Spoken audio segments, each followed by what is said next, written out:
This is such a special game to me. It's called Selene Apoptosis. Anybody who sees this can mistake this as a Gunnar game. But trust me, it's like Stellar Blade. It has much more than just Gunnar bait, trust me. Anyways, let's start. The sound was driving him crazy. Monotonous, muffled thuds were resonating through his head with dull pain. The pain wasn't too strong, nothing unbearable.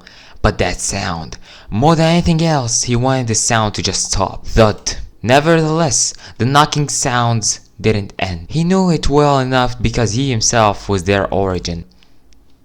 Okay. The nose of his slipper was hitting the rear of his desk over and over again like a huge fluffy moth frantically ramming against the window glass.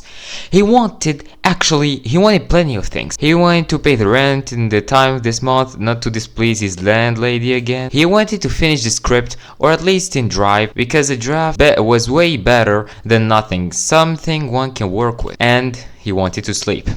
No, not quite that.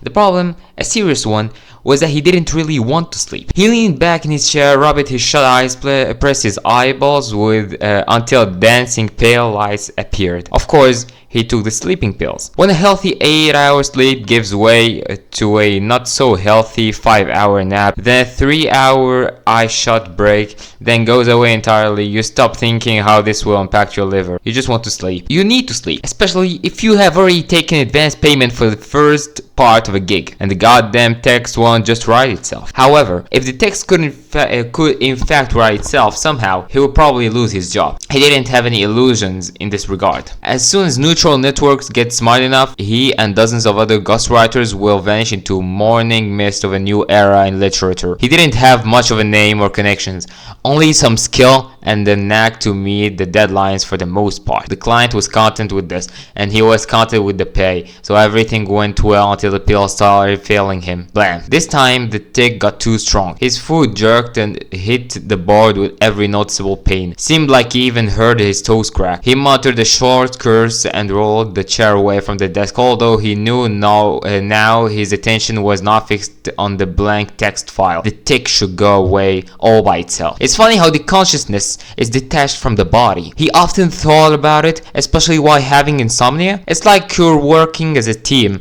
but your partner starts pulling something. You seem to have common goals, but when all hell breaks loose, you are suddenly left alone with it, and your partner is more interested in watching the fire than fighting it. In the end, you have no idea what's on his mind. Well, at least there won't be any more knocking. Good. A small window at the far side of the room flashed white for a moment. A storm? Now that he thought about it, the day was hot. The vicious stagnant air still filled the room. This and the barely audible squeak of an overheated network filter. He became sensitive to such things when he couldn't sleep for a long time, made the entire room seem to vibrate a little, like a cocoon that's about to hatch. Actually, that did sound like a good line. He rolled back to the table, was about to write that thought down, but paused over a keyboard. He remembered the individual words and the general idea, but the sentence had already slipped away. Shit. This time, the white light seemed to fill the entire room. Then a thunder followed, resembling a low gut roar or something large and famished. Good Lord, he called to God way too often for someone who never goes to church. Just a habit he inherited from his mother. A furious pattern of raindrops pounded on his window. There is no way he could work like this. Not now. But maybe it's for the best. Since he was a little boy, he slept well during the storms. Had to seize the moment. He groped for a packet of sleeping pills. It's nice to have your working tools at hand.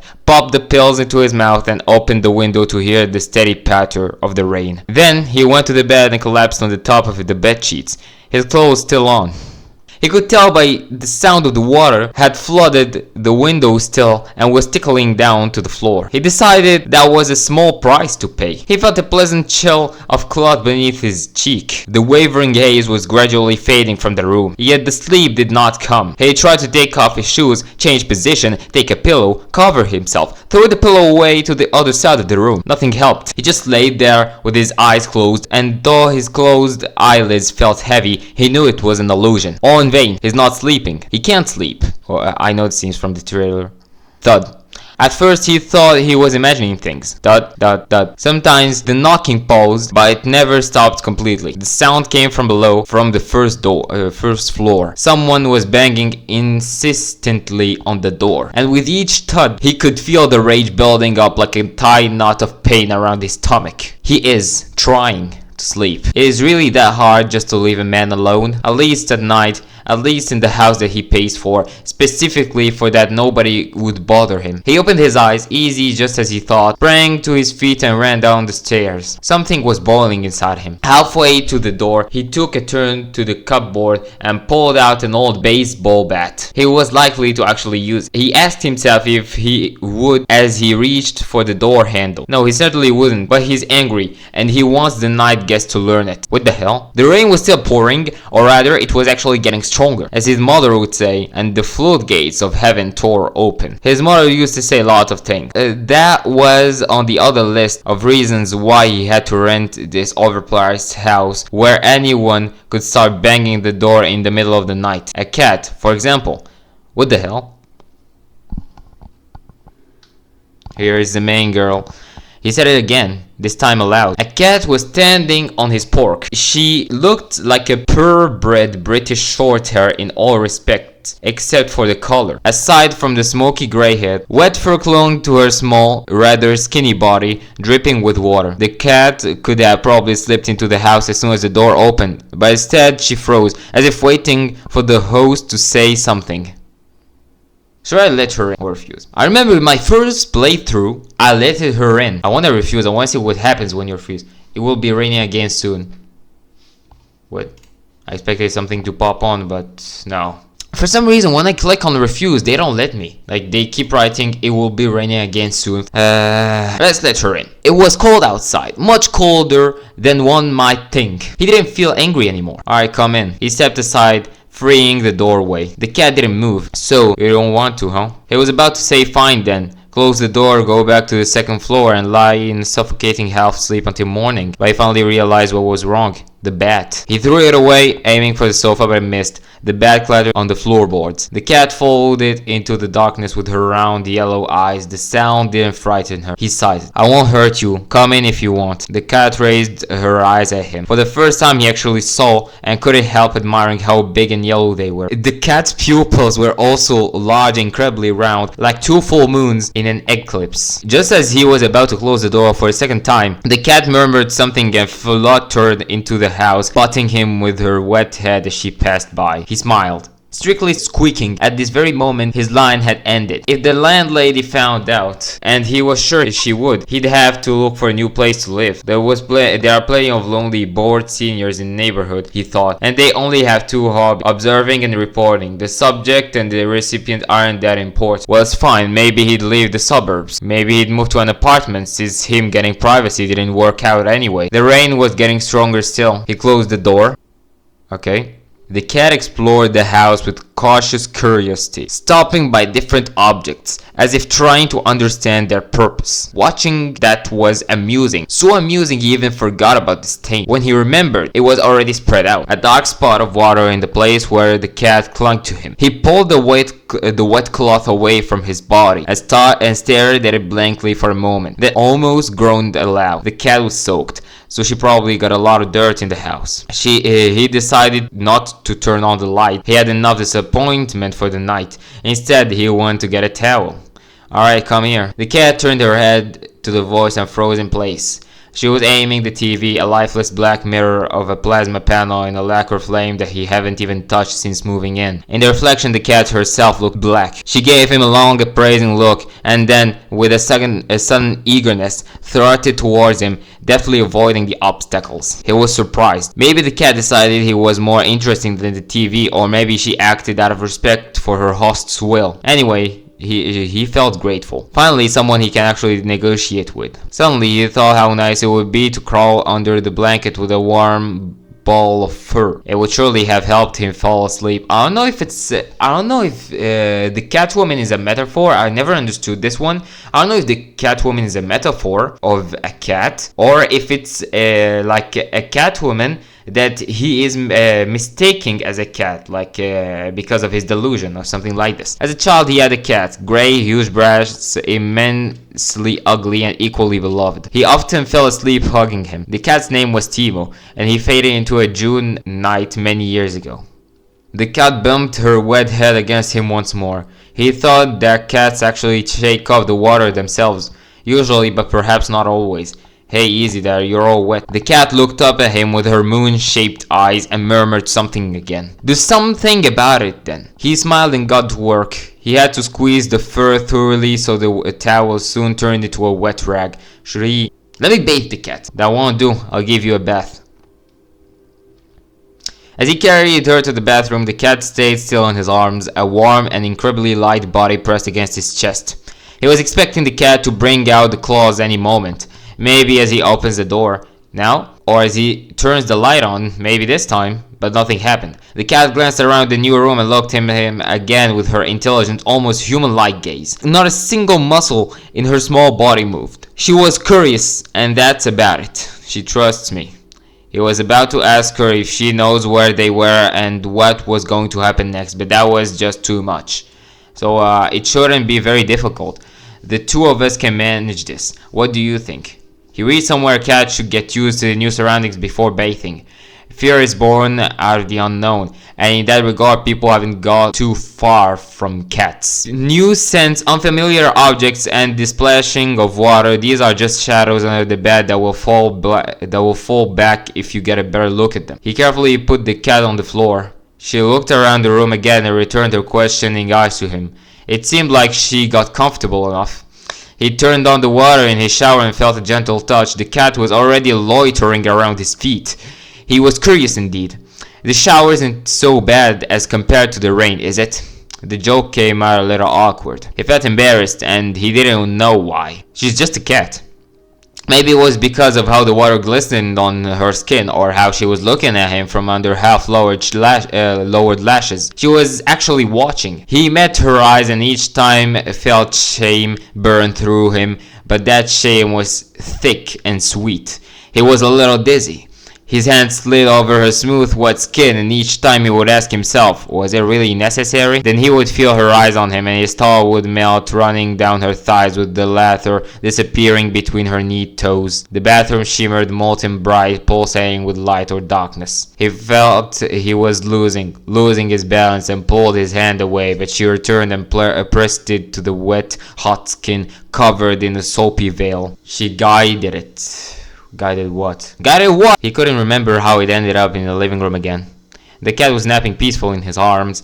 He absently ran his hand down the cat's wet back, tracing the bumps of her spine with his fingers. I should get you some food. Let me see what I have.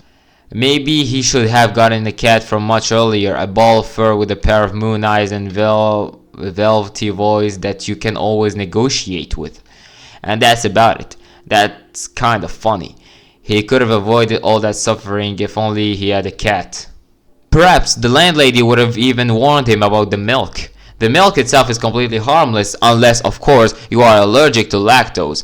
But there's a special kind of lactose-free milk, right? What matters is the bottle. Bottles, much like cats, can vary greatly. Particular one was made of glass. If only the landlady was here, she would probably have told him not to touch the bottle because he's falling on the floor and the bottle might break, and then the milk will spill and he will have nothing to feed the nice cat he found, or rather it was her who found him, and very timely because he was lying on the floor. He had been lying there for some time and would have been lying still if he hadn't felt the light touch of something hot, rough on his cheek. It was almost like a dream, although of course comparing sleep with fainting isn't quite correct no matter how you look at it. The floor beneath him was surprisingly hard, cold, and wet. He felt all of those three qualities clearly, and he was afraid to imagine what would happen if he tried to move. But he had to move one way or another. At least to see what's up, because something hot and rough was still sliding up his cheek, gradually creeping up to his car. He felt a warm breath and then a cautious bite. Ouch. He jumped on the spot. A shadow rushed into the side and then calmly began to lap milk from a puddle.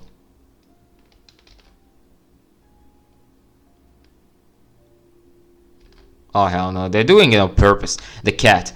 What are you doing? The cat looked at him briefly and licked her lips. No need to be this dramatic. You are lying around Italy and you're not even a cat, see? Besides, you're soaked in milk.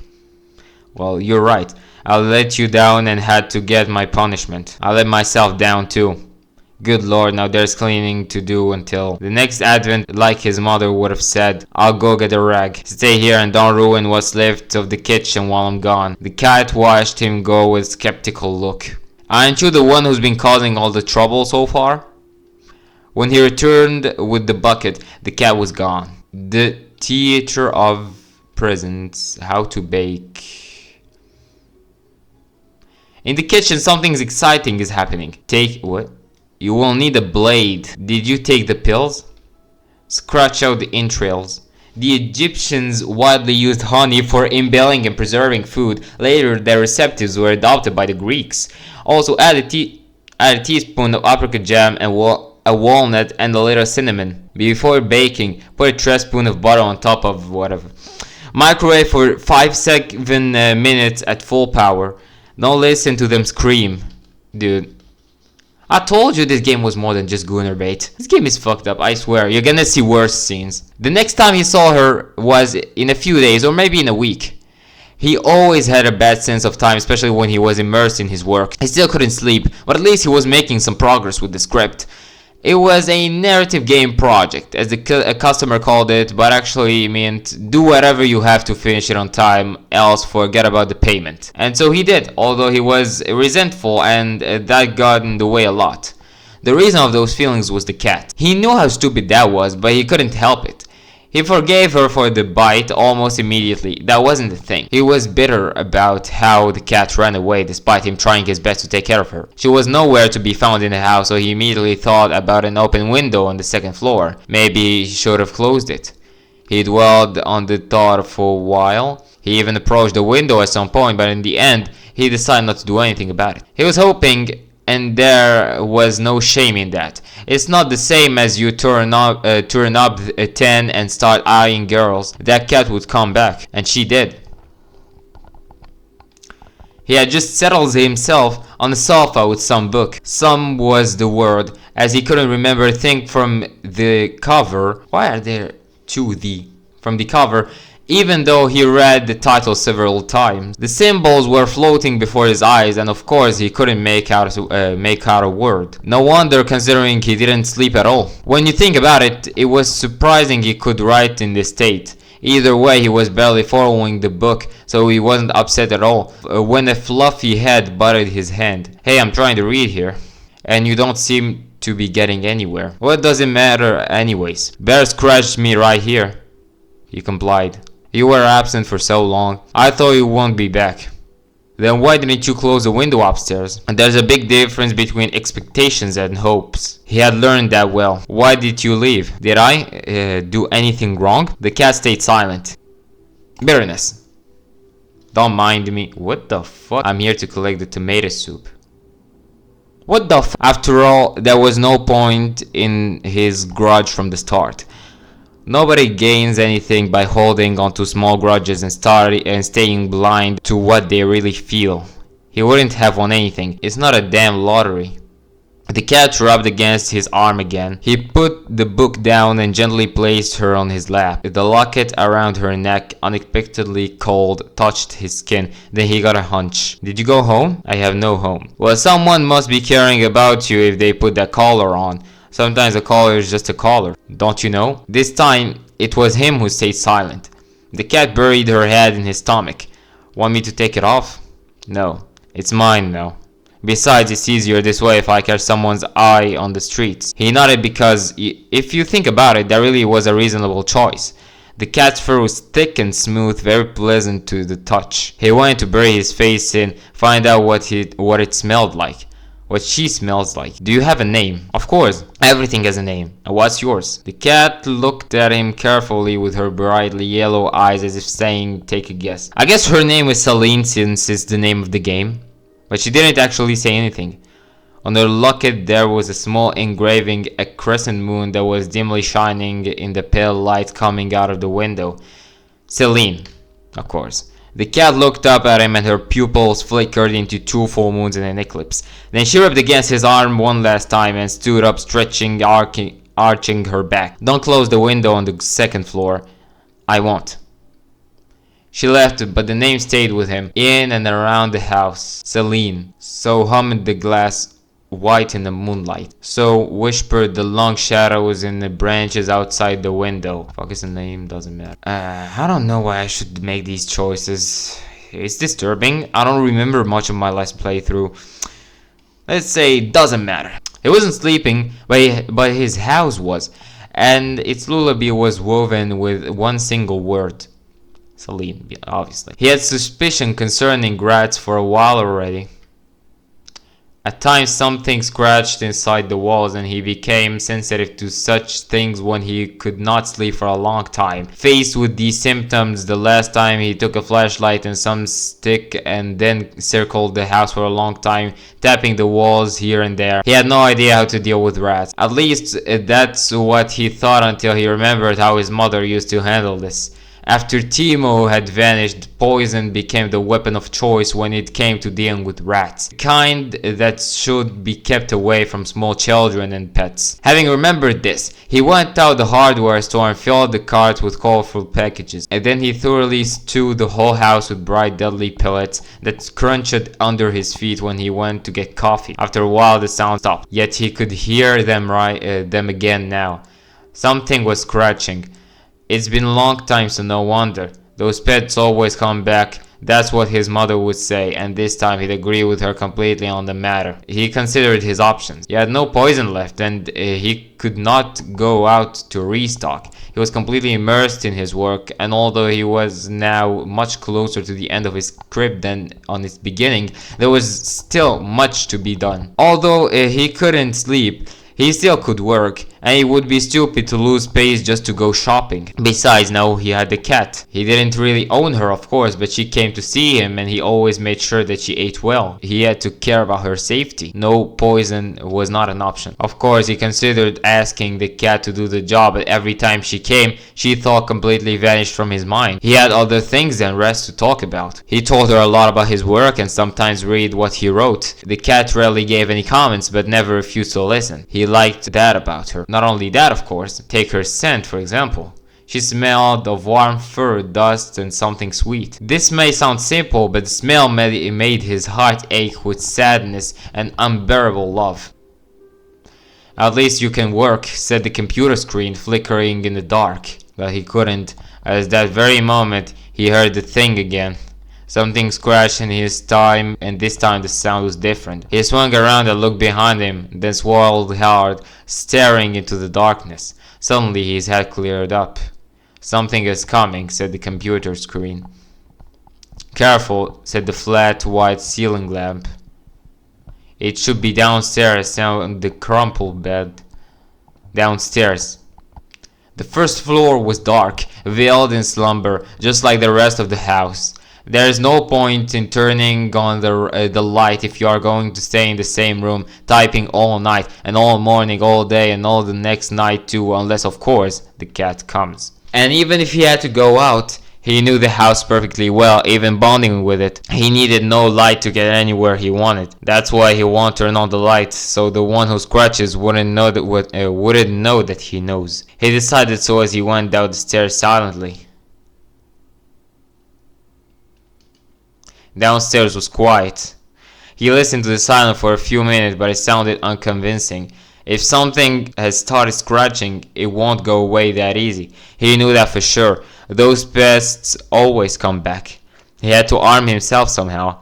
With the bat, for example. He still haven't put the bat away, so it was lying somewhere in the dark living room, heavy and reliable. All he had to do was to reach it before the one who scratches gets back to his work. As he passed the kitchen, a pricky shiver ran through him, as if someone was looking at him from the darkness of the room, or was the room itself watching him.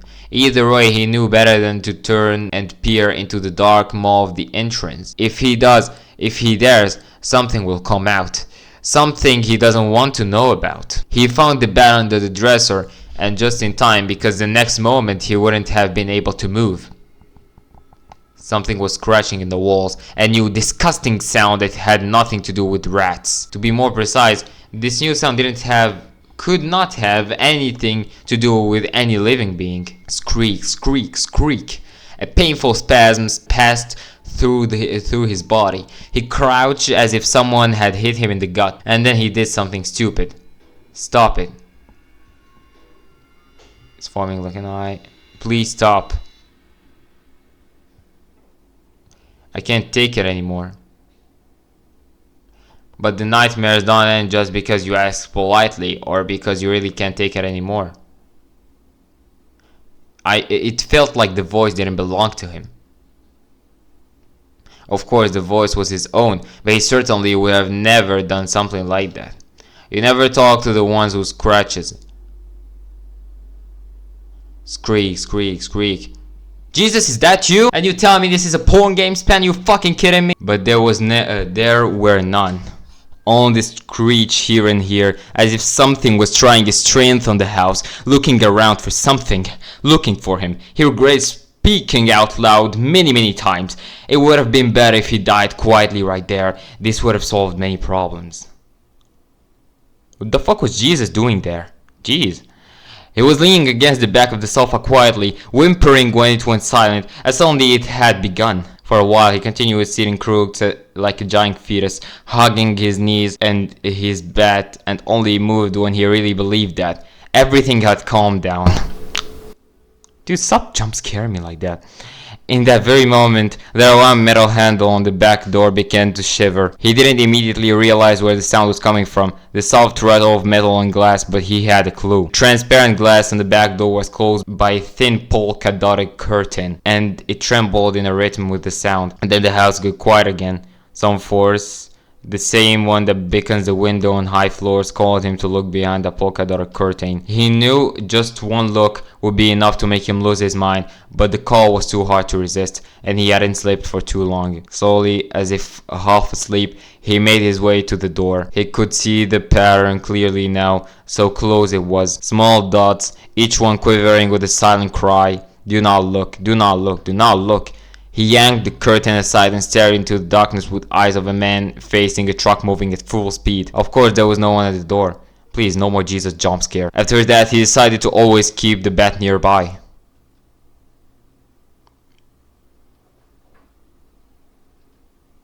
You never got over it, did you?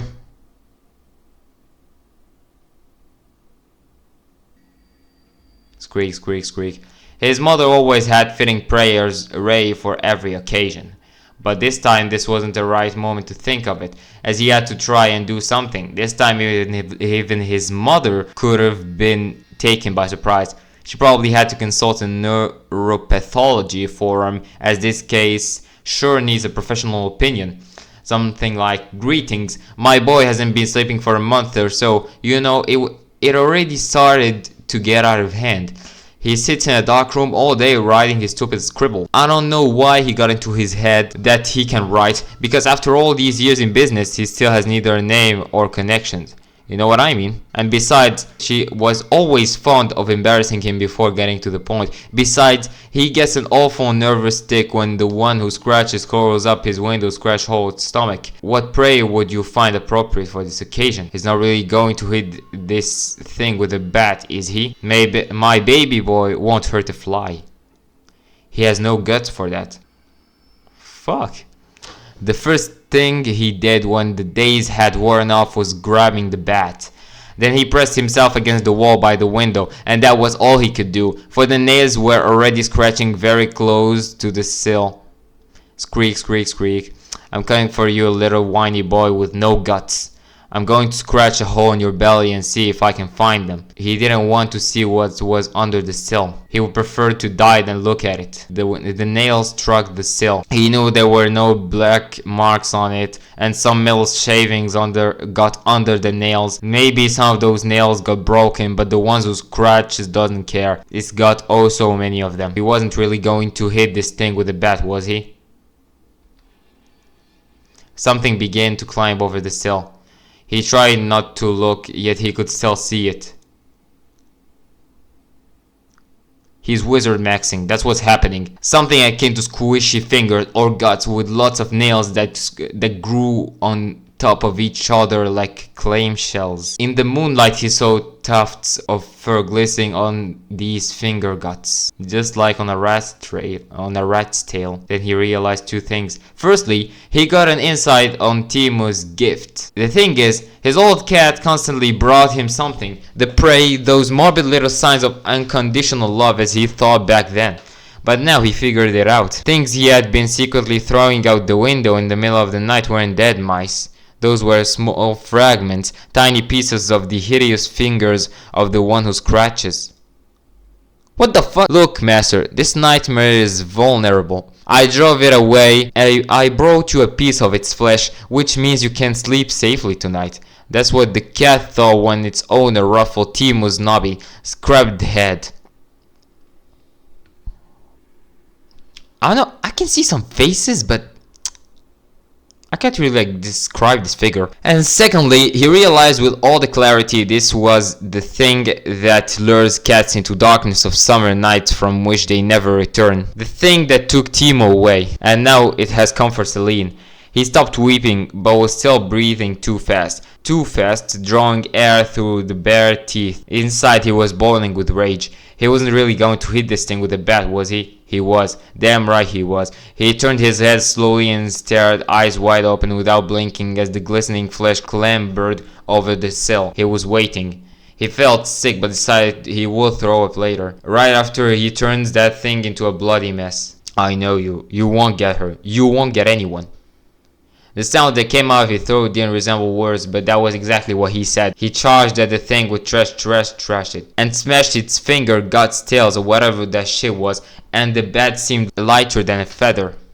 He had never been particularly strong, but now all his being became pure will, with the bat as its point of application. Bloody shreds kept bursting out, sprinkling around as he smashed and smashed and smashed. He paid no heed to the nails that were trying to get him, tearing his clothes, tearing his skin. He didn't care. He didn't even feel anything.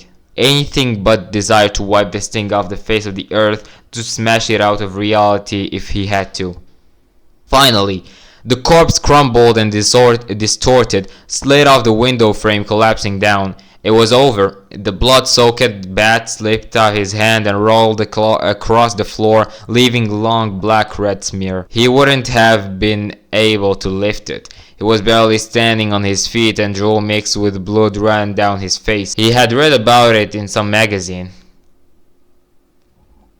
Feral cats, and many house ones, if their owners pass away, aren't above eating human flesh if they manage to reach it. But cats are discerning, careful eaters. Having chosen a corpse, the cat remains faithfully to it until stripped to the bone. Taking this into account, and also a number of empty sleeping pills, cans everywhere. Good God, there are too many of them. There was but a single conclusion to make. He died quite some time ago. It turns out that the pills failed him once again. The ceiling was swinging back and forth, swaying him like a caring mother swings a cradle. That's when he finally noticed it. It was the kitchen ceiling, and he was not lying in bed, but on the floor. Some vague sounds were coming from outside the room, which grew more and more persistent over time. If he knew about Miss Cora's peculiar discovery, he would have probably guessed that the police were already breaking down his door. The cat hurriedly stuffed her mouth, choking, swallowing pieces without even chewing them. He didn't mind. After all, a cat that has no home should eat well, shouldn't she? Although he got rid of the one who scratches,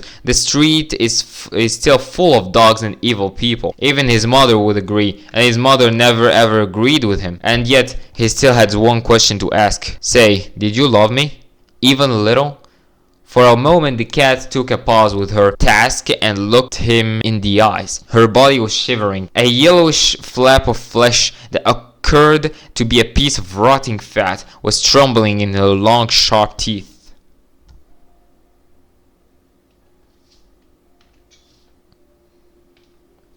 I do.